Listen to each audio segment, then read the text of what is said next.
And this is that essentially each city has its own mass transportation system, to use for the first time a word or a phrase that I will use perhaps ad nauseam in some people's view. And likewise, on the risk and threat side, where, I mean, there is also different perceptions of risk and threat. Another aspect which makes this very complicated is the fragmented ownership and responsibility. By the way, we heard border security before lunch. It's also a system, but I would argue that if you look at the ownership and responsibility, for example, mass transport is much more difficult. In border security, at least, everything is owned by national governments, even if it's different agencies. Here, it's very, very complex.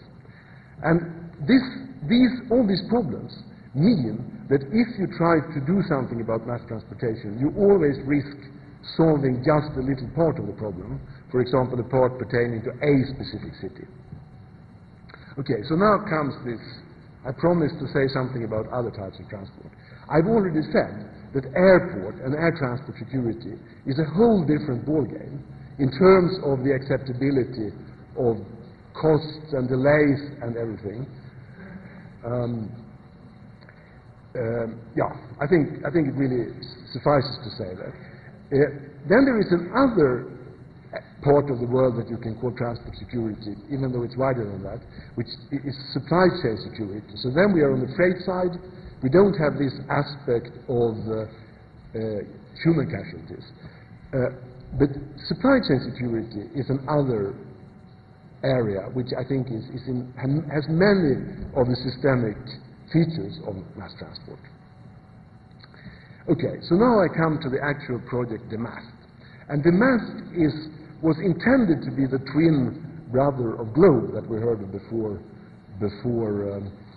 lunch. However, the birth of DEMAST was very much delayed because we were subject to security scrutiny. So we really started way too late in relation to the phase 2 program we are there to advise. I will not go so much into this. I think we have tried to do the best we have been able to under the circumstances.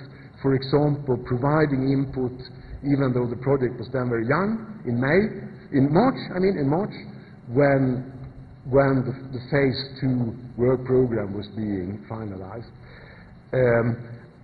I think, okay, so nobody here apart from Christoph knows, but I think that many of the DEMAST partners have been successful in terms of phase 2. I think we will see that soon.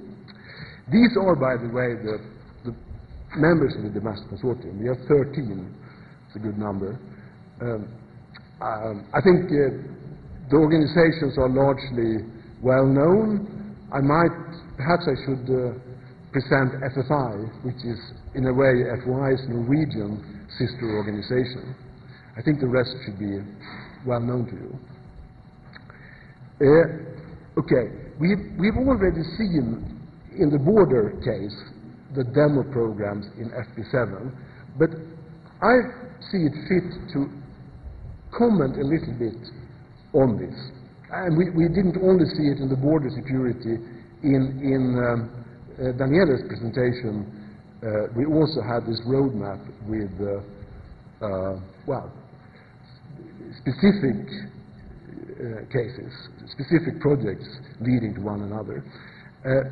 So in FP7 security, there is this layered approach with 3 layers of projects: capability projects, integration projects, and demonstration projects.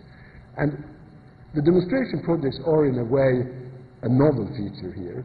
They are supposed to be system-of-system integration or system-of-system development projects addressing really major areas. And I think this is a very important idea. I think it's very pertinent for the security sector. I am a little bit, however, negative to the choice of term here, demonstration, because demonstrations I mean,